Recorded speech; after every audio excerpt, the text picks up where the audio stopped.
ശുക്ലാംബരധരം വിഷ്ണും ശശിവർണം ചതുർഭുജം പ്രസന്നവദനം ധ്യായേ സർവവിഘ്നോപശാന്തയേ.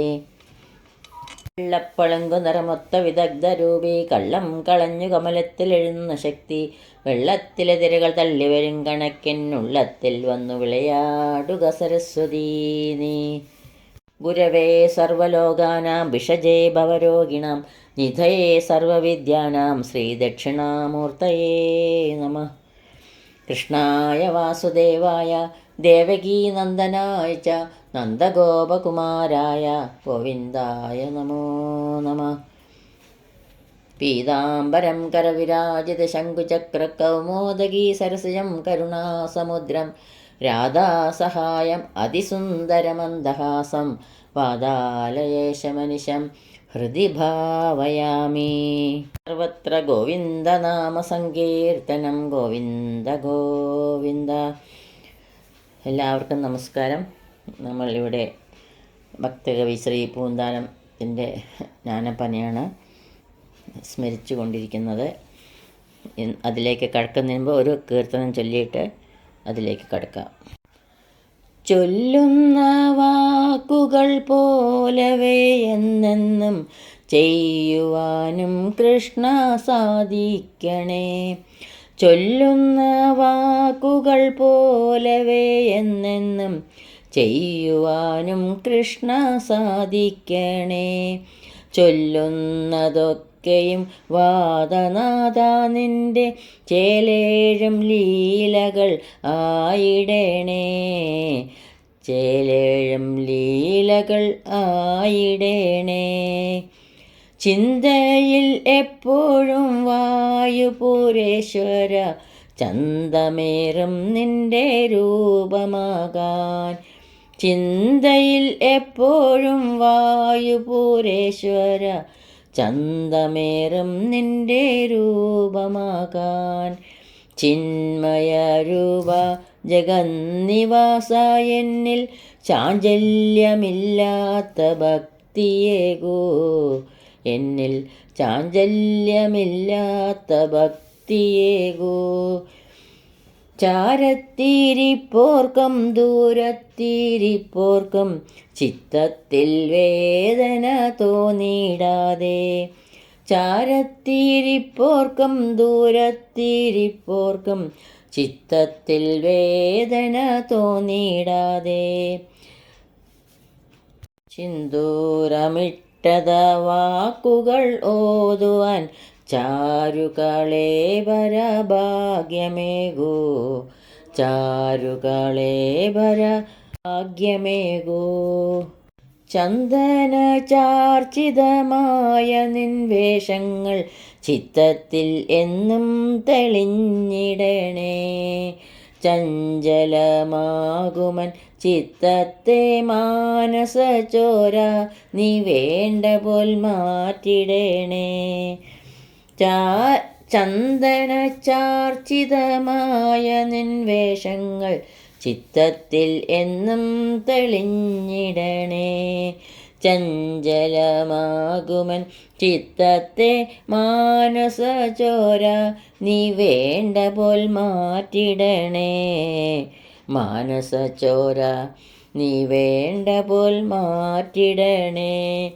ചൊല്ലുന്ന വാക്കുകൾ പോലവേ എന്നെന്നും ചെയ്യുവാനും കൃഷ്ണ സാധിക്കണേ. ചൊല്ലുന്ന വാക്കുകൾ പോലവേ എന്നെന്നും ചെയ്യുവാനും കൃഷ്ണ സാധിക്കണേ. ചെയ്യുവാനും കൃഷ്ണ സാധിക്കണേ. ഇന്നലെ നമ്മൾ ജ്ഞാനപ്പാനിലെ തത്വവിചാരം മുഴുവൻ കണ്ടു. ഇന്ന് ജീവഗതി അതാണ് സ്മരിക്കുന്നത്. നരകത്തിൽ കീടക്കുന്ന ജീവൻ പോയി ദുരിതങ്ങളോടുങ്ങി മനസ്സിൻ്റെ പരിപാകവും വന്നു ക്രമത്താലേ. നരജാതിയിൽ വന്നു പിറന്നിട്ടു സുകൃതം ചെയ്തു മേൽപോട്ടു പോയവർ സ്വർഗത്തിങ്കലിരുന്നു സുഖിക്കുന്നു. സുഹൃതങ്ങളുമൊക്കെയൊടുങ്ങുമ്പോൾ പരിഭാഗവും എള്ളോളമില്ലാതായി. കൃഷ്ണ കൃഷ്ണ മുകുന്ദ ജനാർദ്ദന, കൃഷ്ണ ഗോവിന്ദ നാരായണ ഹരേ. അച്യുതാനന്ദ ഗോവിന്ദ മാധവ, സച്ചിദാനന്ദ നാരായണ ഹരേ. സച്ചിദാനന്ദ നാരായണ ഹരേ.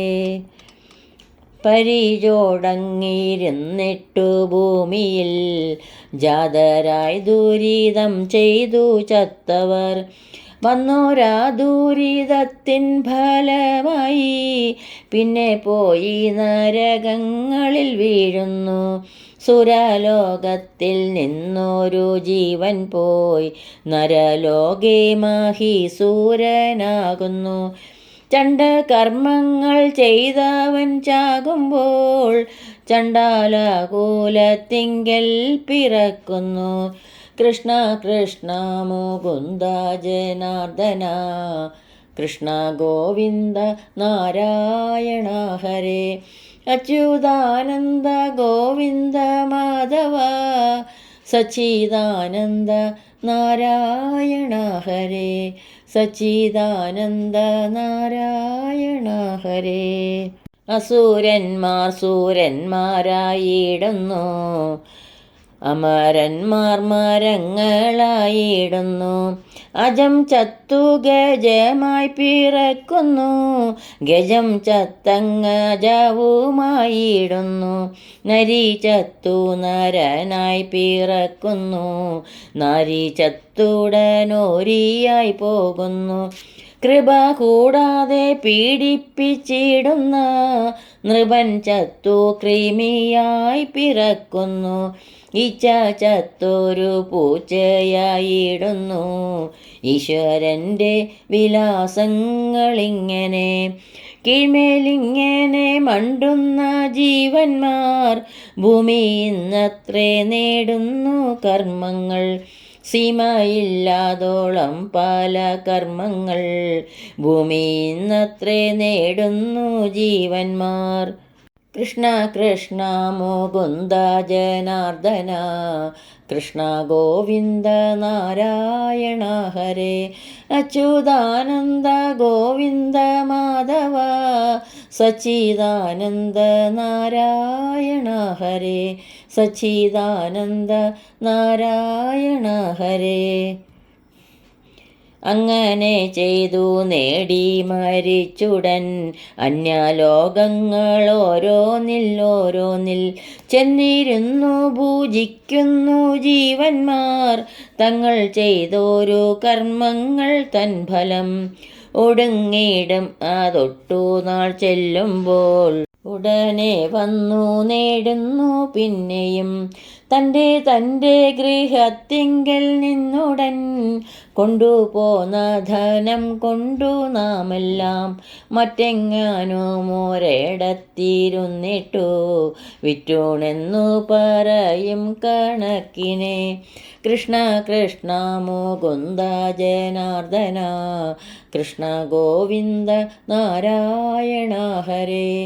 അച്യുതാനന്ദ ഗോവിന്ദ മാധവ, സച്ചിദാനന്ദ നാരായണ ഹരേ. സച്ചിദാനന്ദ നാരായണ ഹരേ. ഇതിൻ്റെ വ്യാഖ്യാനം നോക്കാം. ദുഷ്കർമ്മികളായവർ അവരുടെ ദുരിതങ്ങൾ അനുഭവിച്ചു തീർന്ന് മരിച്ചു കഴിഞ്ഞാൽ പിന്നെയും മനുഷ്യജന്മമെടുക്കുന്നു. അവർ പിന്നെ സുകൃതം ചെയ്ത് സ്വർഗീയ സുഖം അനുഭവിക്കുന്നു. ആ സുകൃതങ്ങൾ ഒടുങ്ങുമ്പോൾ പിന്നെയും ദുരിതമായി, നരകവേദനകളായി. ഇതിങ്ങനെ നിരന്തരം ആവർത്തിക്കുകയും ചെയ്യുന്നു. ചിലപ്പോൾ സുരലോകത്തിൽ നിന്നൊരാൾ നരലോകത്തിൽ വന്ന് പിറക്കുന്നു. അസുരന്മാരാവട്ടെ ഒരു നിർണായക മുഹൂർത്തത്തിൽ ആസുരവൃത്തികൾ ഉപേക്ഷിച്ച് സുരന്മാരും ആയിത്തീരുന്നു. കുറ്റിച്ചെടികളിൽ നിന്ന് ഇലകൾ കടിച്ചു തിന്ന് നടക്കുന്ന മെലിഞ്ഞ കുഞ്ഞാട് മരിച്ച ശേഷം പിന്നെ ജന്മമെടുക്കുക ഒരു ഭീമാകാരനായ ആനയായിട്ടാവും. മറ്റൊരിക്കലോ ആന മരിച്ച ആടായിട്ടും ജനിക്കുന്നു. കുറ്റം തെളിയിക്കുവാനെന്ന പേരും പറഞ്ഞ് മനുഷ്യരെ ക്രൂരമായി ദണ്ഡിപ്പിക്കുന്ന ന്യായാധിപൻ ചത്ത് മണ്ണടിഞ്ഞാൽ പിന്നെ ജനിക്കുന്നത് ചിലപ്പോൾ വെറും കൃമിയുടെ ജന്മമെടുത്തിട്ടാവും. ഇത്തരത്തിൽ ഇവിടെ ഈ ഭൂമിയിൽ നിമിഷം പ്രതി നടക്കുന്ന ജനന മരണങ്ങളുടെ അനിശ്ചിതത്വവും സാധാരണ ദൃഷ്ട്യാ കാണുന്ന നീതികേടും ഇതിൻ്റെയൊക്കെ ഇടയിലൂടെ ഊളിയിട്ട് നടന്ന് പ്രവർത്തിപ്പിച്ച് എല്ലാറ്റിൻ്റെയും മീതെ വിജിഗീഷുമായി വർത്തിക്കുന്ന ഈശ്വരവിലാസങ്ങളും അത്ഭുതാദരങ്ങളോടെ നോക്കിക്കാണുകയാണ് ഭക്തകവിയായ പൂന്താനം. ഈ സാംസ്കാരിക നീക്കങ്ങളും പ്രമാണിത്വങ്ങളും നിസ്സഹായതകളും ഉച്ചനീചത്വങ്ങളും എല്ലാം ഒരു തോൽപ്പാവക്കളിയാണെന്ന് നമ്മളെ ബോധ്യപ്പെടുത്തുന്നു. ആരോ പിന്നിൽ നിന്ന് ചരട് വലിക്കുമ്പോൾ തുള്ളിയാടുന്ന പാവക്കളി. ഈ പാവകളാവട്ടെ ഭൂമി എന്ന മഹാനാടകശാലയിൽ മാത്രമേ ആടിത്തിമർക്കുന്നുള്ളൂ. അവർക്ക് ധാരാളം പ്രശംസകളും സമ്മാനങ്ങളും ഇവിടെ നിന്ന് ലഭിക്കുന്നു. എന്നാൽ ആ സമ്പാദ്യങ്ങൾ അനുഭവിക്കുവാനായി അവർക്ക് കാലയവനികയിൽ മറഞ്ഞ് മറ്റൊരരങ്ങ് അന്വേഷിക്കേണ്ടതായും വരുന്നു, ഒരു വിറ്റൂണ് പോലെ. അടുത്തത് ഭാരത മഹിമ.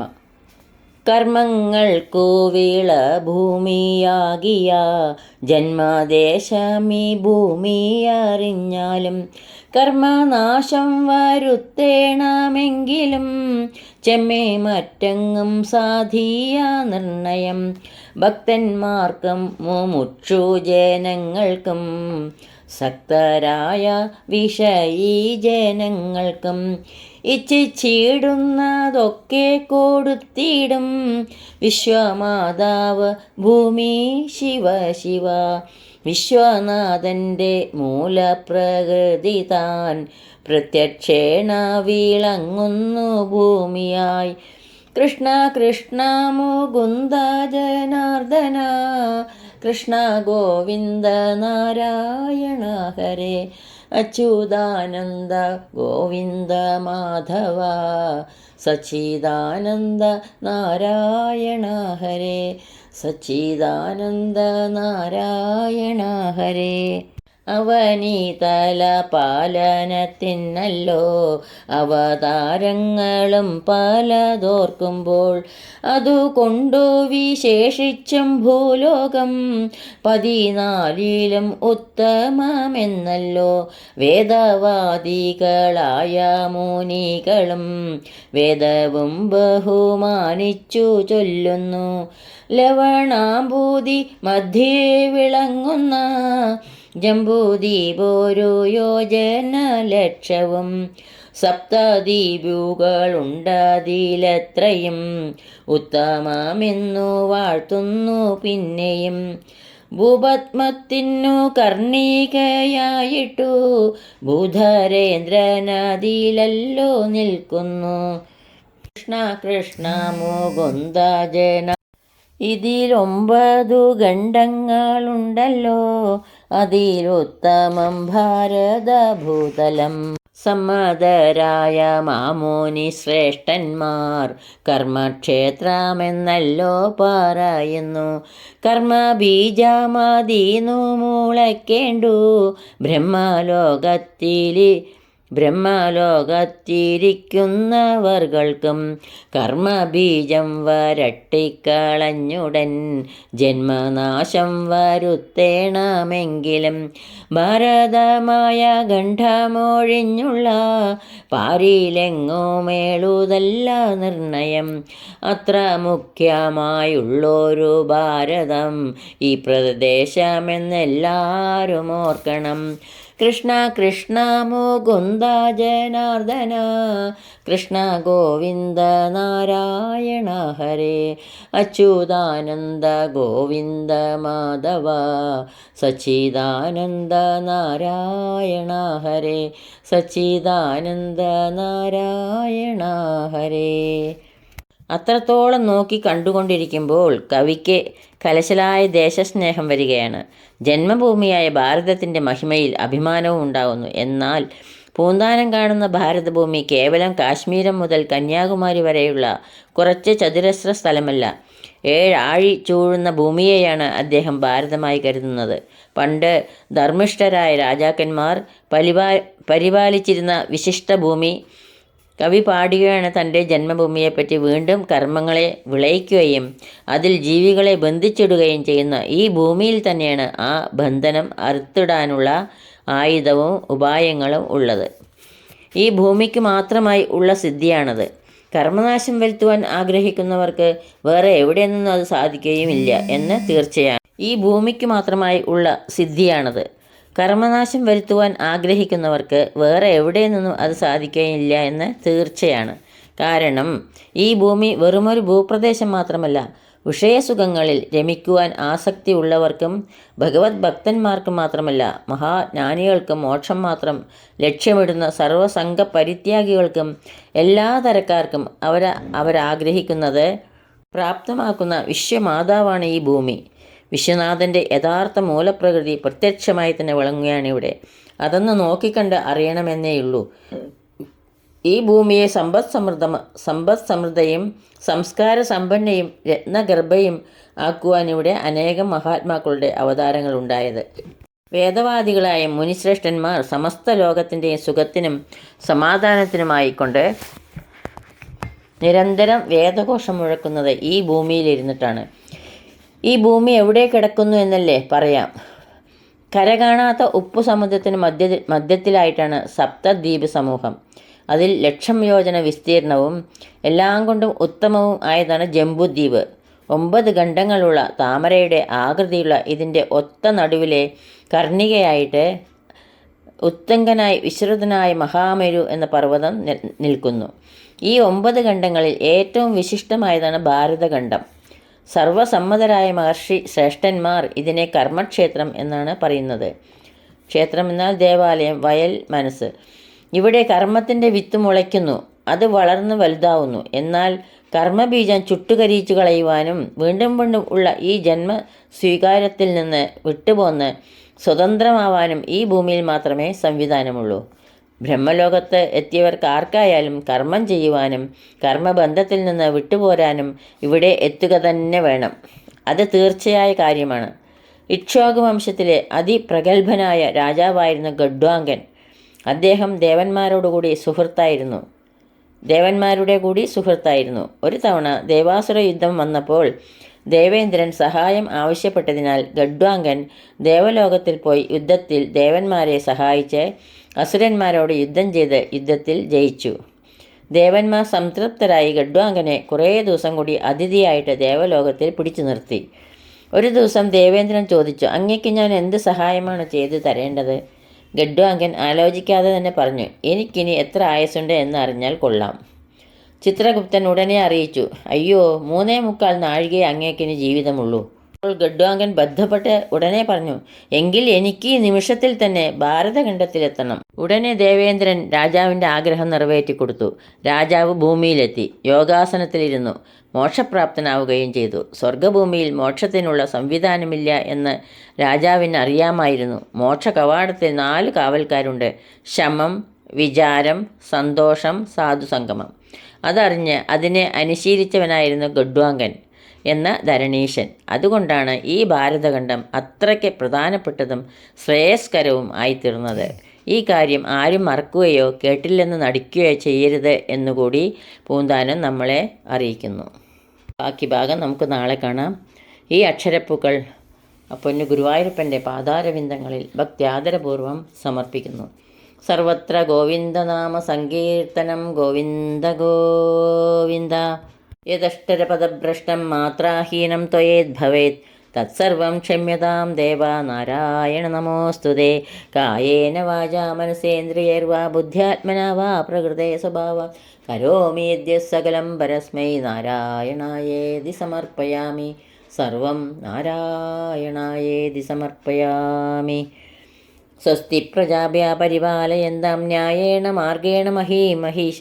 ഗോബ്രാഹ്മണേഭ്യ ശുഭമസ്തു നിത്യം. ലോകാ സമസ്ത സുഖിനോ ഭവന്തു. ലോകാ സമസ്ത സുഖിനോ ഭവന്തു. എല്ലാവർക്കും ശാന്തിയും സമാധാനവും ഭഗവത് ഭക്തിയും ആ പൊന്നു ഗുരുവായൂരപ്പൻ്റെ അനുഗ്രഹവും എപ്പോഴും ഉണ്ടാകട്ടെ എന്ന് പ്രാർത്ഥിക്കുന്നു. സർവത്ര ഗോവിന്ദനാമ സങ്കീർത്തനം. ഗോവിന്ദ ഗോവിന്ദ. സദാ സർവത്ര ഗോവിന്ദനാമ സങ്കീർത്തനം. ഗോവിന്ദ ഗോവിന്ദ. ഹരി ഓം. ശ്രീ ഗുരുഭ്യോ നമഃ. ഹരി ഓം.